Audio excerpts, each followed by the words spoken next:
Wa in ta'uddu ni'matallahi la tuhsuha. Kalau kalian menghitung nikmat-nikmat Allah tabaraka wa ta'ala yang Allah berikan kepada kalian, la tuhsuha, kalian tidak akan sanggup untuk menghitungnya.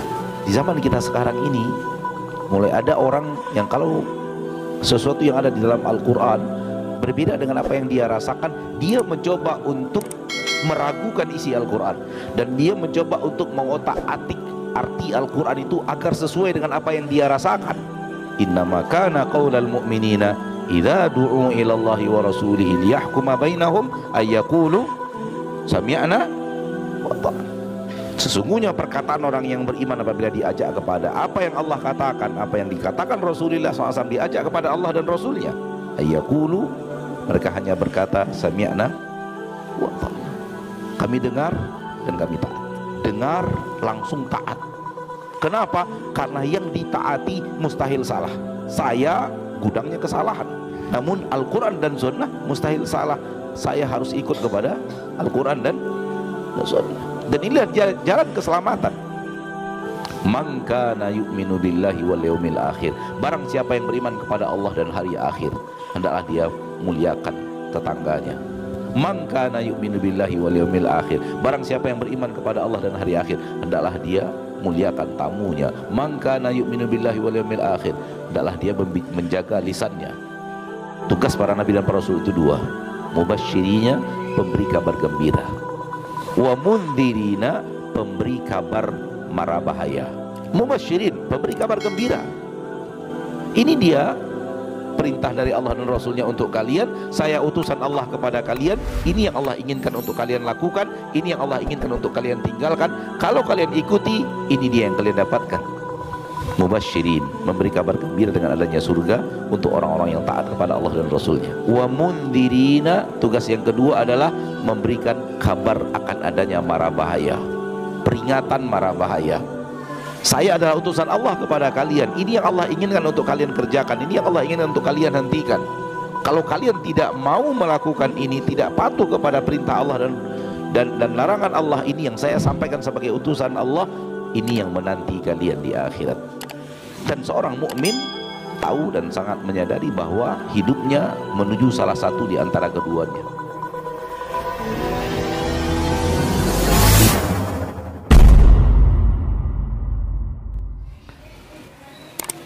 Assalamualaikum warahmatullahi wabarakatuh.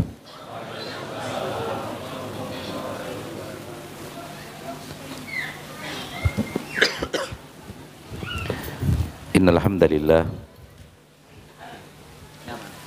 nahmaduhu wa nasta'inuhu wa nastaghfiruh wa na'udzu billahi min syururi anfusina wa min sayyiati a'malina. Man yahdihillahu fala mudilla lahu wa man yudlil fala hadiya lahu. Asyhadu an la ilaha illallah wahdahu la syarika lah, wa asyhadu anna Muhammadan abduhu wa rasuluh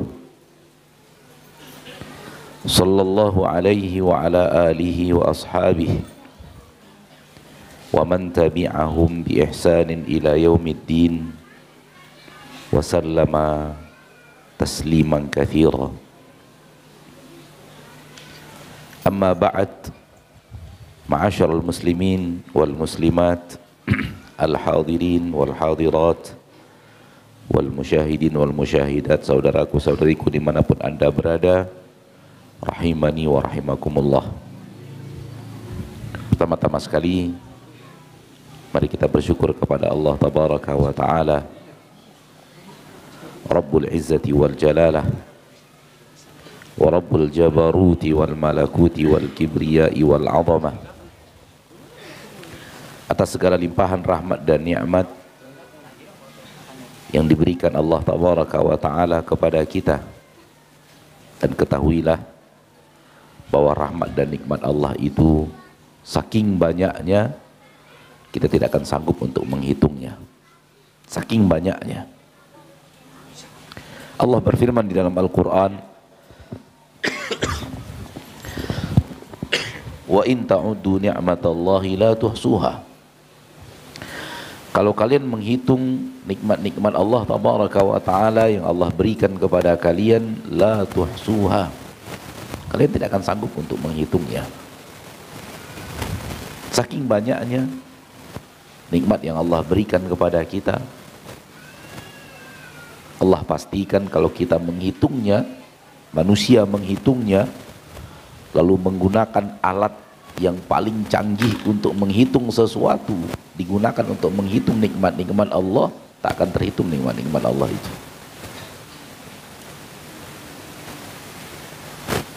Wa man asdaqu minallahi qila, siapa lagi yang lebih benar perkataannya daripada Allah? Siapa lagi yang paling jujur berbicara lebih daripada Allah tabaraka wa ta'ala?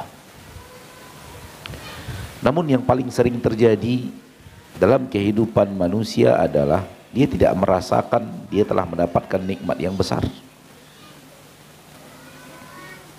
Dia tidak merasakan bahwa dia mendapatkan curahan nikmat-nikmat yang sangat banyak seperti yang Allah katakan. Dan Allah tidak mungkin salah. Berarti yang pasti salah itu adalah manusia. Allah ketika mengatakan saking banyaknya nikmat yang Allah berikan kepada kalian, kalian tidak akan sanggup untuk menghitungnya, itu nggak mungkin salah. Itu mustahil salah. Sementara ketika manusia tidak merasakan nikmat yang sangat banyak itu adalah manusia. Ambil sebuah kaidah penting saudaraku, saudariku dalam hidup. Apabila ada yang Allah nyatakan di dalam Al-Quran atau ada yang Rasul nyatakan di dalam hadis, berbeda dengan apa yang kita rasakan, maka yang pasti salah adalah kita. Yang pasti salah adalah kita. Karena Allah mustahil salah. Dan apa yang dikatakan Rasul SAW datangnya dari Allah juga mustahil salah. Allah dan Rasulnya tidak memiliki kesalahan dan kekeliruan.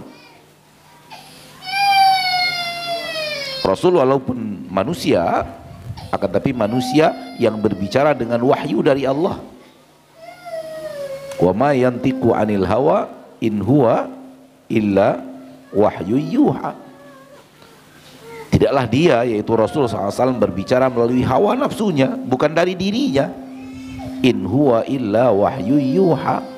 Apa yang ia bicarakan adalah wahyu dari Allah datangnya yang diwahyukan kepada beliau. Maka apa yang dikatakan Rasul datangnya dari Allah, Allah mustahil salah. Adapun manusia, ya gudangnya kesalahan. Maka apa yang Rasulullah SAW katakan, apa yang dikatakan Allah di dalam Al-Quran, apabila berbeda dengan apa yang kita rasakan, maka yang salah adalah manusia. Tidak mungkin Al-Quran, tidak mungkin Rasulullah SAW salah. Di zaman kita sekarang ini, mulai ada orang yang kalau sesuatu yang ada di dalam Al-Quran berbeda dengan apa yang dia rasakan, dia mencoba untuk meragukan isi Al-Quran. Dan dia mencoba untuk mengotak-atik arti Al-Quran itu agar sesuai dengan apa yang dia rasakan. Ini amal yang sangat batil. Ini pekerjaan yang sangat salah dan keliru. Di mana sesuatu yang maksum, terpelihara daripada kesalahan, harus tunduk kepada sesuatu yang tidak maksum. Faham yang Anda maksud?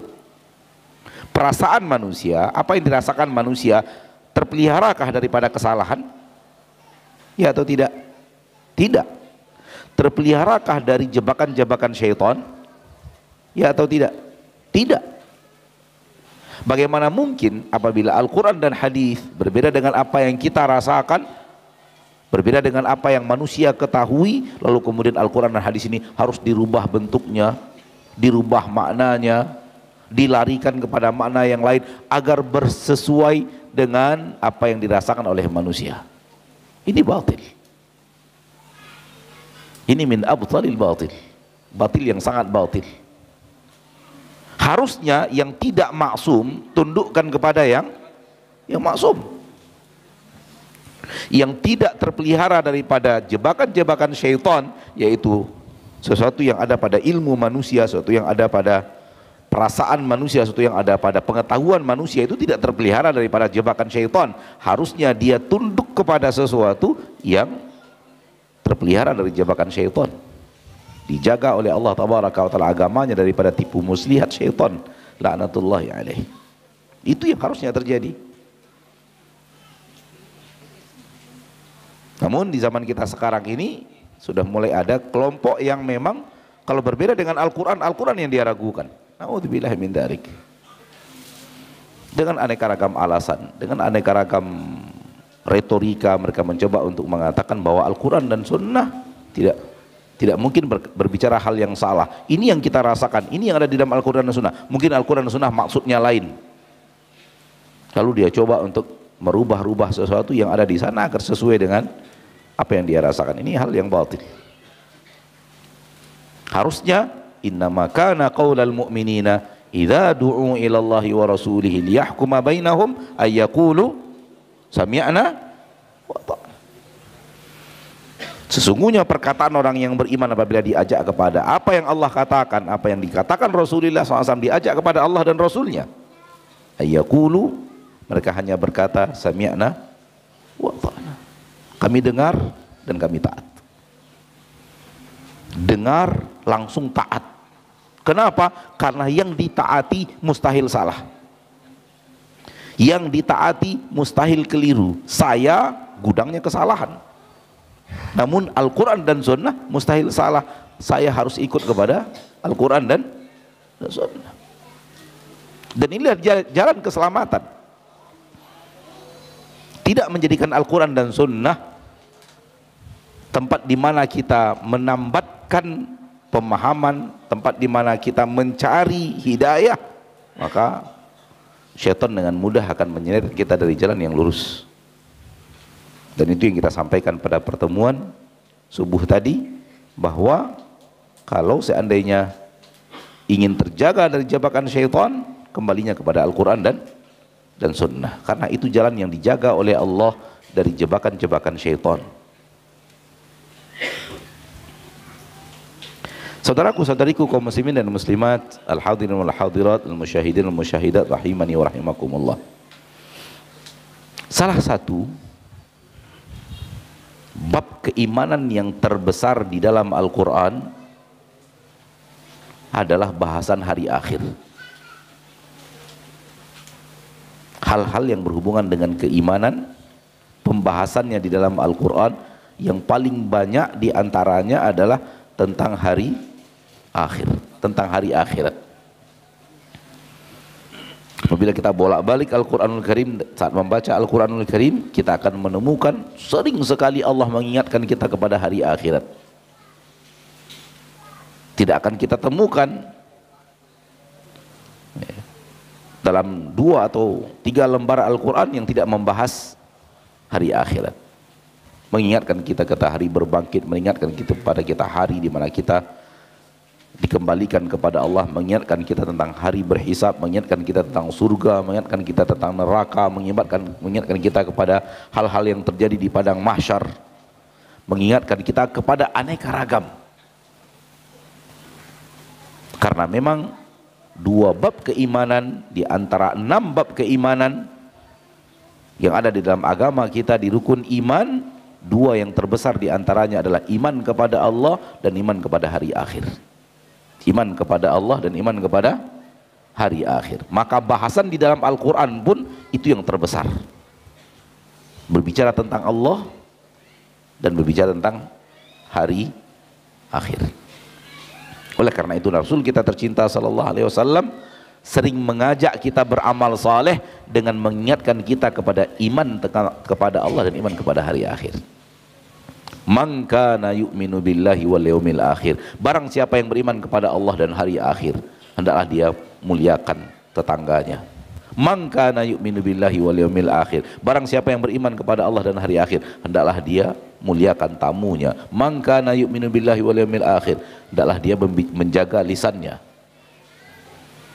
Rasul sedang menyebutkan iman tentang Allah dan hari akhir, karena itu bahasan iman di antara bahasan iman yang terbesar yang ada di dalam Al-Quran Al-Karim. Dan di dalam Al-Quran Al-Karim tentang hari akhir, kita diingatkan Allah banyak hal. Banyak hal Allah ingatkan kita di dalam Al-Quran Al-Karim tentang hari akhir. Dan yang terbesar di antaranya adalah surga dan neraka. Yang terbesar di antaranya adalah surga dan neraka. Karena itulah inti dakwah para nabi dan para rasul. Inti dakwah nabi dan rasul adalah taat kepada Allah dan rasulnya. Ini dia hadiah untuk yang taat kepada Allah dan rasulnya, yaitu surga. Tidak mau taat kepada Allah dan rasulnya, ini akibatnya. Rusulan mubasyirina wa mundzirin, Allah telah utus para rasul ke permukaan bumi, mubasyirina wa mundzirina. Tugas para nabi dan para rasul itu dua. Mubasyirina, pemberi kabar gembira, wa mundzirina, pemberi kabar mara bahaya. Dua tugas para nabi dan para rasul dalam ayat ini Allah sebutkan. Pertama apa? Mubasyirin, pemberi kabar gembira.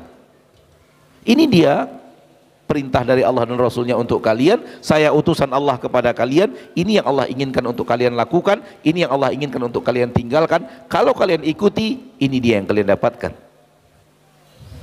Mubasyirin, memberi kabar gembira dengan adanya surga untuk orang-orang yang taat kepada Allah dan Rasulnya. Wa mundzirina, tugas yang kedua adalah memberikan kabar akan adanya mara bahaya, peringatan mara bahaya. Saya adalah utusan Allah kepada kalian. Ini yang Allah inginkan untuk kalian kerjakan. Ini yang Allah inginkan untuk kalian hentikan. Kalau kalian tidak mau melakukan ini, tidak patuh kepada perintah Allah dan larangan Allah, ini yang saya sampaikan sebagai utusan Allah, ini yang menanti kalian di akhirat. Itu yang terbesar. Dan seorang mukmin tahu dan sangat menyadari bahwa hidupnya menuju salah satu di antara keduanya. Hidup kita menuju salah satu di antara keduanya. Tak ada tempat yang ketiga. Akhir hidup seorang manusia di akhirat, kalau dia tidak di dalam surga selama-lamanya khalidina fiha, semoga salah satu di antaranya adalah kita. Kalau tidak, dia akan di dalam neraka khalidina fiha abada. Dia akan di neraka untuk selama-lamanya, atau dia di surga untuk selama-lamanya. Ini yang selalu saya ingatkan kepada diri anak pribadi, anak ingatkan kepada saudaraku, saudariku muslimin dan muslimat. Hati-hati. Dalam perjalanan hidup kita di permukaan bumi ini, kita sedang melangkah ke salah satu di antara itu. Dalam kehidupan kita di permukaan bumi ini, detik demi detik yang kita sadar melakukan pekerjaannya, itu adalah perjalanan kita kepada salah satu di antaranya. Kalau tidak perjalanan ke surga, kalau tidak perjalanan ke neraka. Kita sedang melangkah. Saya dan Anda, kita sedang melangkah, saudaraku kaum muslimin dan muslimat. Jangan kira apa yang kita kerjakan sekarang habis. Apa yang kita ucapkan sekarang hilang. Jangan kira apa yang kita dengar sekarang selesai. Oh, tadi saya sudah dengar selesai. Udah. Hari esok dengar lagi dan selesai lagi. Oh, tadi saya ngomong dari pagi sampai sore, dari sore sampai malam. Apa yang saya omongkan udah selesai. Besoknya kita ngomong lagi. Dan apa yang saya ucapkan kemarin udah selesai, tidak ada lagi apa-apa, udah habis, membias di udara dan hilang. Tak demikian. Tidak begitu Allah mengajarkannya kepada kita, dan tidak begitu Rasulullah SAW mengajarkannya kepada kita. Semuanya akan dimintai pertanggungjawaban. Semuanya akan dimintai apa? Akan dimintai pertanggungjawaban.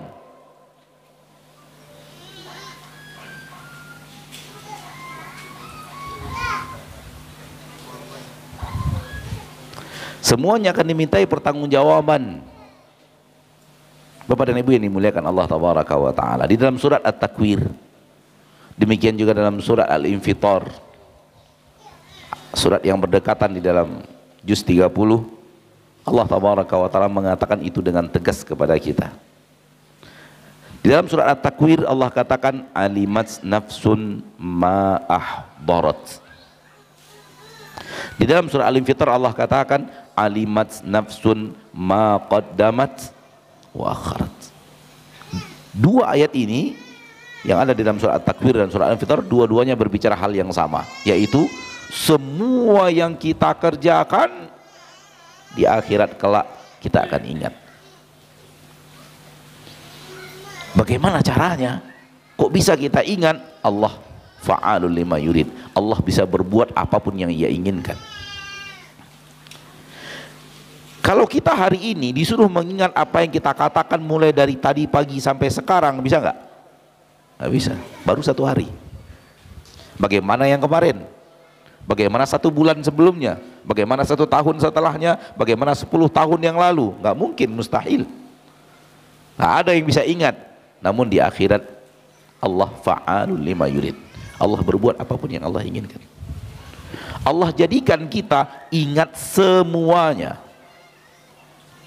Bapak Ibu bisa bayangkan? Gak bisa kita bayangkan. Tapi itu adalah sesuatu yang wajib kita yakini karena Allah telah mengatakannya. Semua yang pernah kita ucapkan kita ingat.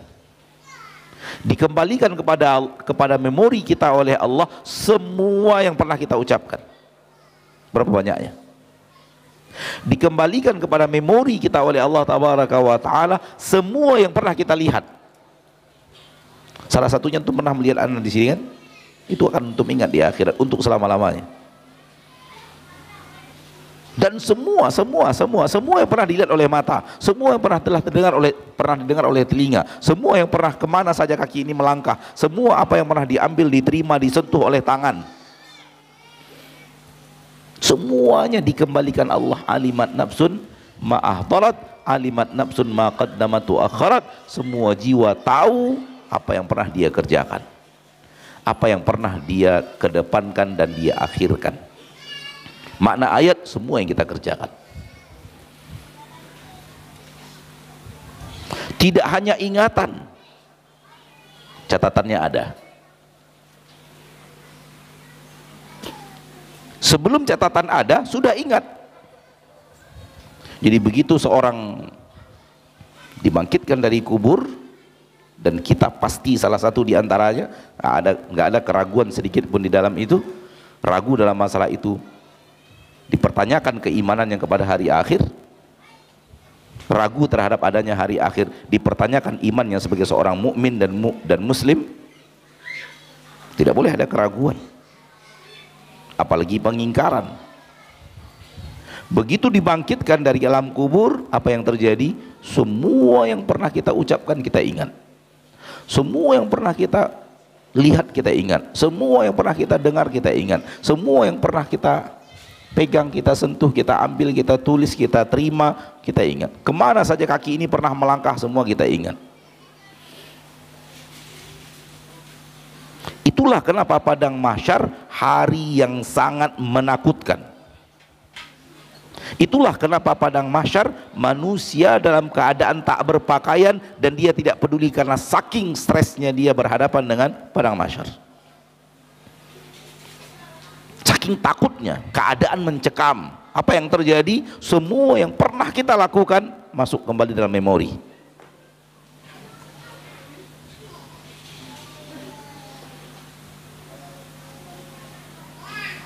Ditambah neraka diperlihatkan. Neraka diperlihatkan. Waji'a yauma idzin bi jahannam. Didatangkan pada hari itu neraka jahanam. Yauma idzi yatadzakkarul insanu wa anna lahu dzikra. Pada hari itu manusia ingat dan dia menyesal dan dia ingin memperbaiki.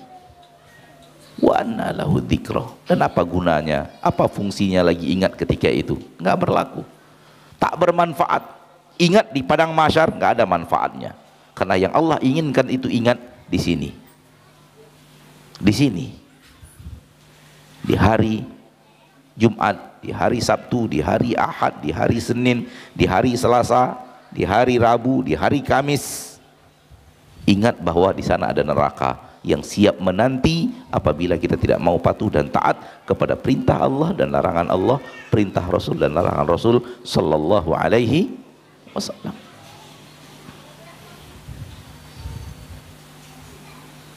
Kenapa mencekam? Karena neraka yang nampak di depan mata, yang awalnya hanya ada di dalam Al-Quran yang kita baca, di dalam hadis-hadis Nabi kita baca, sekarang terlihat dengan mata.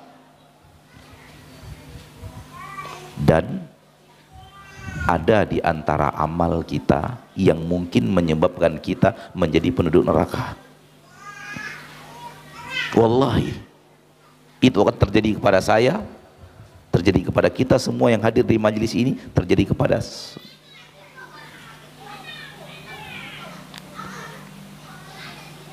itu dia neraka yang sudah nampak di depan mata, azabnya, dahsyatnya. Neraka didatangkan dengan 70.000 tali kekang. Kalau kuda punya satu tali kekang, sapi punya satu tali pengekangnya. Neraka jahanam didatangkan dengan 70.000 tali kekangan. 70.000. Satu tali kekangan dipegang 70.000 malaikat. Ada 4,9 miliar malaikat, dan malaikat makhluk Allah yang sangat kuat itu memegang neraka jahanam. Dan sekali lagi, ada amal kita yang mungkin membuat kita, kalau tidak Allah maafkan, penyebab masuknya kita ke dalam neraka itu. Sehingga kondisi padang mahsyar itu benar-benar menakutkan, benar-benar mencekam. Dan itu yang Allah katakan, dan itu yang Rasulullah SAW sampaikan kepada kita. Aisyah sampai bertanya, ya Rasulullah, apabila perempuan laki-laki dibangkitkan pada hari akhirat tanpa berpakaian, tidakkah mereka saling melihat aurat mereka ya? Satu saling melihat aurat yang lainnya. Kata Rasulullah SAW, kondisi padang mahsyar lebih berat daripada itu, wahai Aisyah. Kondisi padang mahsyar, mencekamnya padang mahsyar berat daripada semua itu. Tidak ingat lagi orang dirinya tanpa pakaian, dan orang di depannya tanpa pakaian, dia nggak peduli lagi. Saking mencekamnya keadaan padang mahsyar. Dan ada kita di sana, hadir kita di situ, dan kita salah satu di antara yang ketakutan itu. Oleh karena itu, padang mahsyar penuh dengan penyesalan. Atas apa? Atas apa yang kesalahan terjadi di hari-hari di permukaan bumi ini. Kan mulai ingat tuh.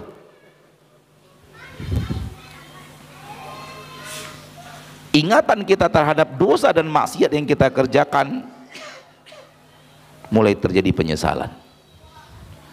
Di dalam Al-Quran surat Maryam, Allah tabaraka wa ta'ala berfirman ayat yang ke-39, wa anzirhum yaumal hasrati. Berikan mereka peringatan wahai Nabi, hari yang penuh dengan penyesalan tiada tara,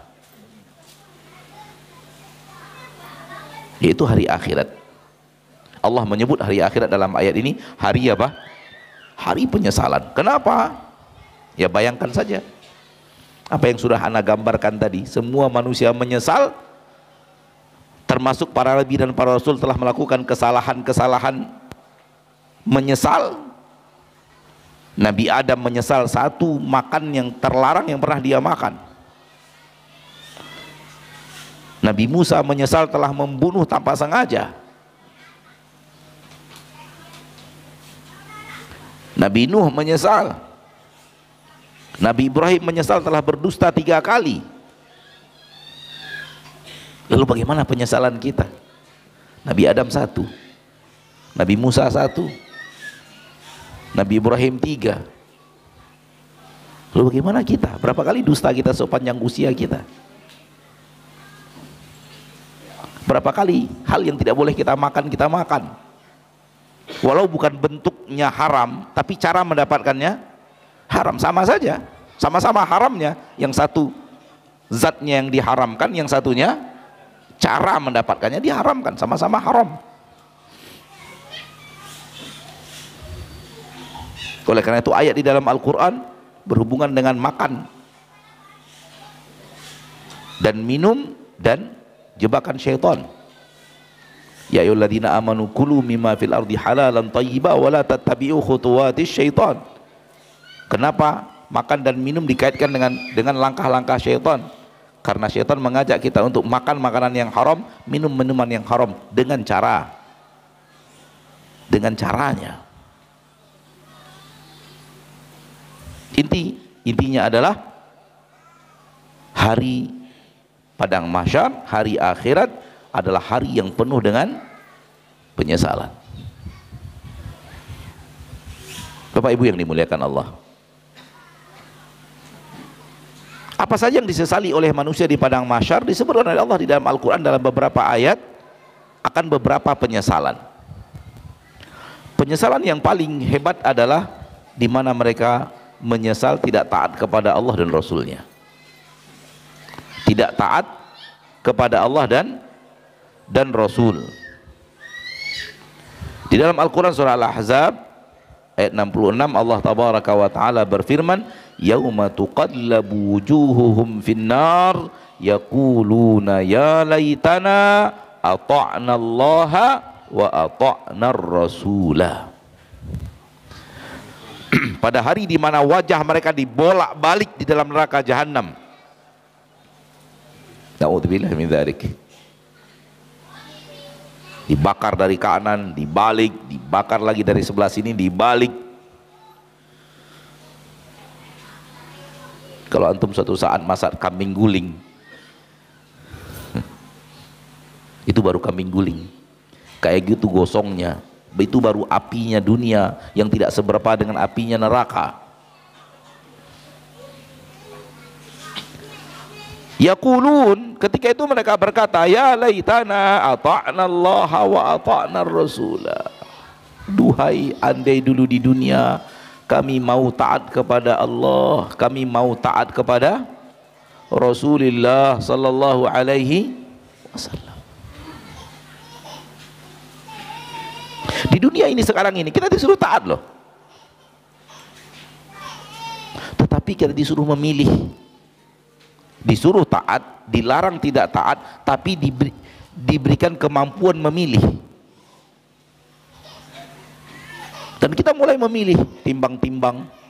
Harusnya taat kepada Allah dan Rasulnya itu nggak pakai timbang-timbang.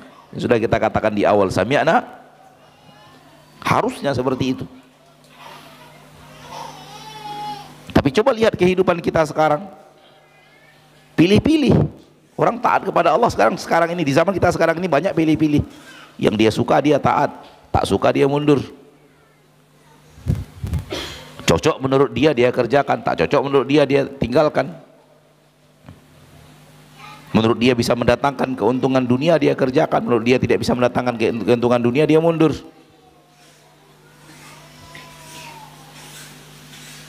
Menurut dia akan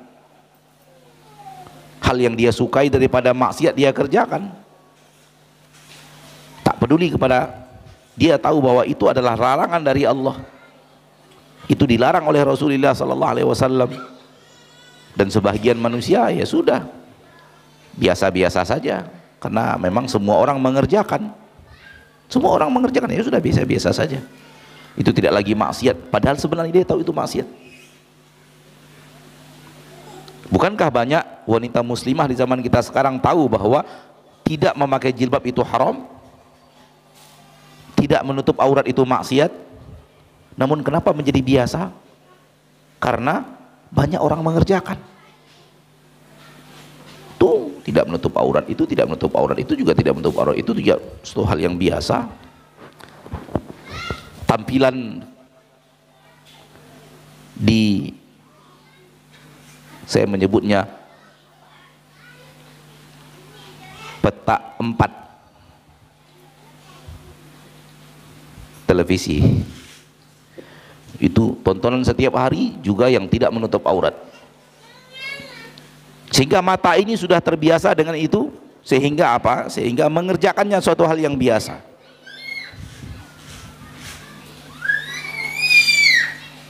Kalau di Madura ini mungkin masih banyak yang pakai jilbab. Coba kita, walaupun banyak juga yang tidak ya, tapi dibanding yang lain masih lumayan.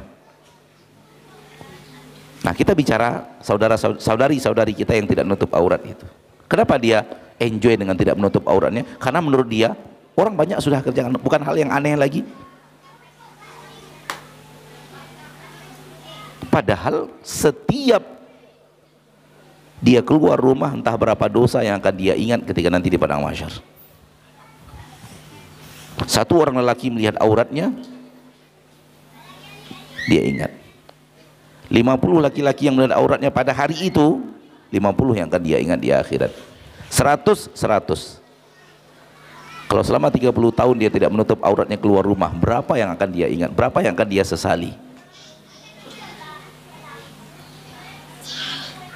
Maka tidak terbayangkan penyesalan tidak taat kepada Allah dan Rasulnya itu. Hal yang sama ketika seorang berdusta, hal yang sama ketika seorang korupsi, hal yang sama ketika seorang tidak sholat.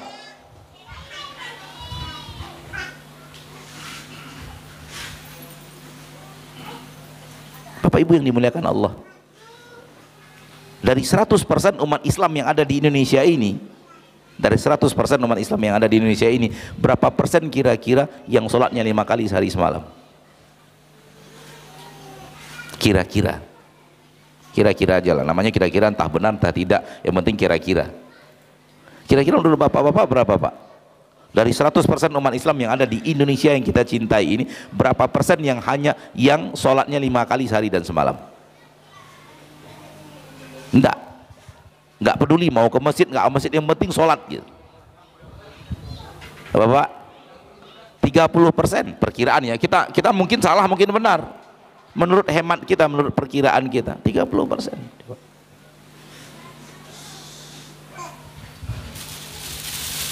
Kemana 70%-nya? Mungkin sholat juga tapi sholatnya maghrib aja. Mungkin sholat juga tapi sholatnya subuh 1, maghrib 1. Dalam bahasa kami orang Sumatera, lumpang. Nggak tahu bahasa sini apa, nggak lengkap. Nah iya gitulah, nggak lengkap, ada bolong-bolongnya. Tapi dia merasa nggak apa-apa lah. Kenapa? Ya itu juga tidak, itu juga tidak, itu juga tidak, itu juga tidak. Padahal tidak sholat merupakan jalan paling lempeng ke neraka. Jalan paling gampang ke neraka itu tidak sholat. Di antaranya adalah tidak sholat. Ma salakakum fi saqar, dalam surah Al-Muddatsir. Apa yang menyebabkan kalian masuk ke dalam neraka saqar? Qalu lam naku minal musallin. Kami di dunia tidak sholat.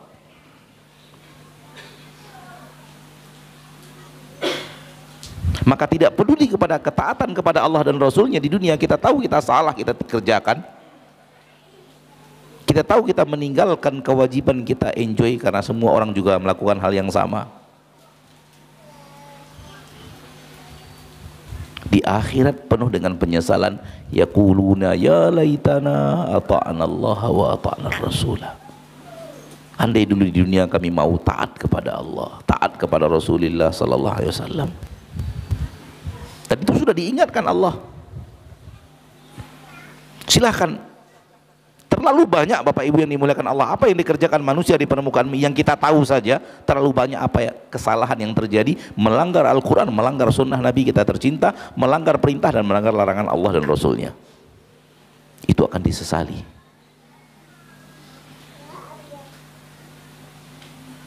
Apabila kita kembali kepada diri kita, dan itu yang terpenting. Yang terpenting dalam beragama itu adalah memperbaiki diri. Saya selalu mengatakan kepada kaum muslimin dan muslimat di berbagai kajian, di berbagai tempat, kalau suatu saat malam hari antum nggak bisa tidur, coba ambil pena, ambil kertas, mulai tulis tuh. apa dosa yang saya belum bertaubat.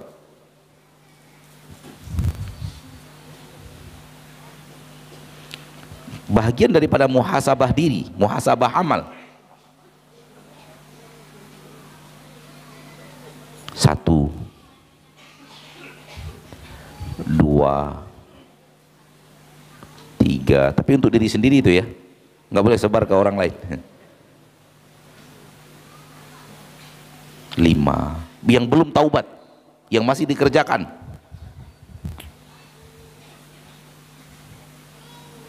Apabila sudah terlihat, entah 5, entah 7, entah 10, Allahu a'lam. Pertanyaan berikutnya, kapan akan ditinggalkan? Kapan akan bertobat dari dosa-dosa ini?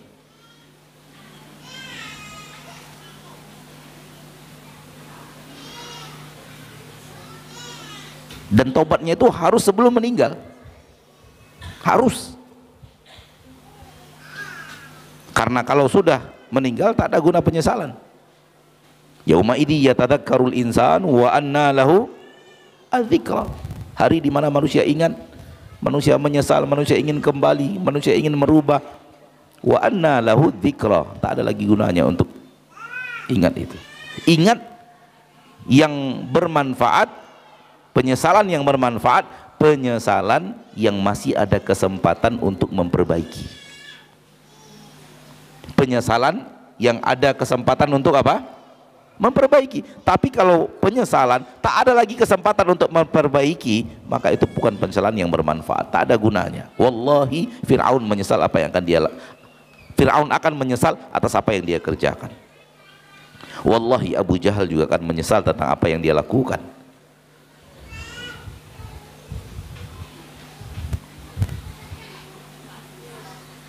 Tetapi dia penyesalannya di akhirat. Fir'aun ketika mau mati sudah menyesal.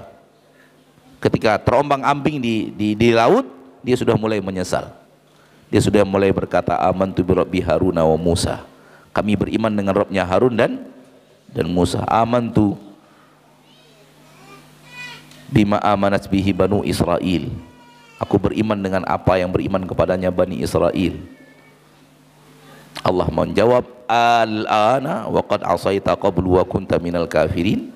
Sekarang kamu baru menyesal ketika mau mati ini, dan sebelumnya engkau tidak mau dan engkau berbuat maksiat dan engkau termasuk orang kafir. Tidak ada gunanya lagi.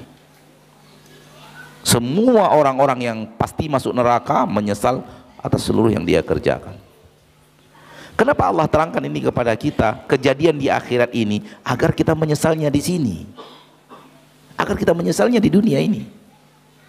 Ketika kita menyesal di dunia, masih ada waktu untuk memperbaiki. Maka nasihat ana di berbagai majelis untuk diri sendiri dan kita, saudara-saudariku kaum muslimin dan muslimat, kalau masih ada dosa yang kita belum bertaubat, kita continue melakukannya. Hari ini kita kerjakan, besok kita kerjakan lagi, besok kita kerjakan lagi. Bagian daripada muhasabah amal agar kita tidak tertipu. Kadang-kadang begini Pak, iblis itu membuat kita melupakan dosa dan mengingat kesolehan. Kerjaan iblis dibuat kita ingat amal-amal soleh kita, namun dibuat kita apa? Lupa maksiat kita. Itu fungsinya muhasabah. Fungsi muhasabah adalah mengingat dosa, mengingat kesalahan yang pernah kita lakukan, dan kita berbahaya kalau menghadap Allah dengan dosa itu. Yang kita ingat apa? Saya kan telah membuat ini, saya kan telah membangun ini, saya kan sudah begini, saya kan rajin sholat 5 waktu, saya kan baca Al-Quran, saya kan khotam Al-Quran sekian dalam setahun, saya kan punya anak yatim, saya kan dan yang diingat hanya amal soleh. Dan iblis berusaha melupakan kita akan amal maksiat. Lupa akan amal maksiat membuat kita lakukan lagi, lakukan lagi, lakukan lagi. Pelanggaran terhadap ketaatan kepada Allah dan Rasulnya yang akan disesali di padang mahsyar.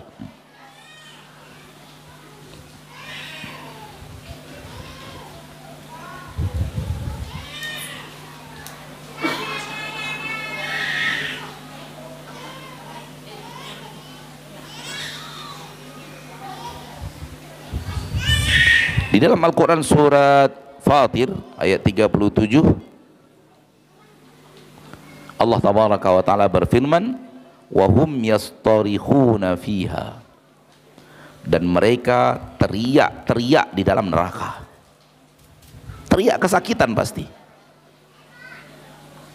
Rabbana akhrijna, di antara teriakan mereka di neraka, Rabbana, wahai Rabb kami, akhrijna, tolong keluarkan kami dari neraka ini, kembalikan kami ke dunia.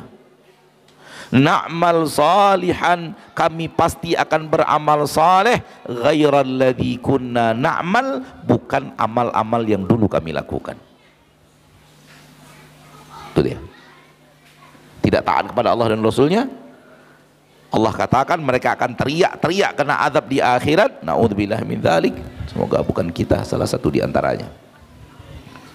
Dan sambil teriak-teriak kesakitan minta kepada Allah, ya Allah kembalikan kami ke dunia, kami janji jadi orang saleh, na'mal salihan, kami ingin jadi orang saleh wahai Rabb kami. Ini bermanfaat kalau dilakukan di dunia. Teriaklah kepada Allah ketika salat tahajud, teriaklah kepada Allah tabaraka wa ta'ala ketika kita sendirian, ya Allah keluarkan saya dari dosa dan kesalahan saya ingin menjadi orang saleh. Minta kepada Allah tabaraka wa ta'ala keteguhan hati untuk taat kepada Allah, keteguhan hati untuk taat kepada Rasul kita tercinta Muhammad sallallahu alaihi wasallam. Tapi ini terjadinya di akhirat, di saat diazab, di saat penyesalan tak ada guna. Kaidahnya tadi sudah kita katakan, penyesalan berguna apabila waktu memperbaiki masih ada. Jam berapa masuk waktu?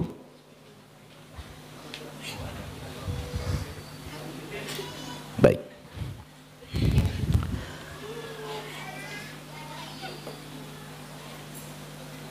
Di dunia ini, dalam kehidupan kita beragama, masing-masing kita disampaikan oleh Allah kepada kita kebenaran.